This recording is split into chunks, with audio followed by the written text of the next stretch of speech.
దేశం కావాల్సిన రక్షణయు, మన దేశం కావాల్సిన స్వస్థతయు, మన దేశం కావాల్సిన ఐక్యతయు, మన దేశం కావాల్సిన సమస్త విధానములను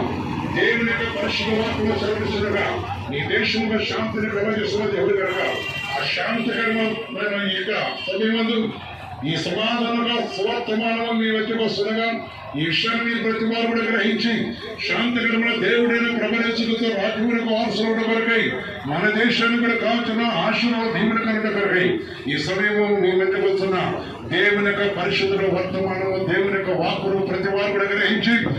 భూమి ఆకాశం సృష్టికర్తల దేవుని సేవించిన నిమిత్తమై ఆయన పరిశుద్ధులుగా మార్గం వల్ల నడుచుకొస్తాయి ఈ మధ్యకు వస్తున్న ఈ పట్టణములు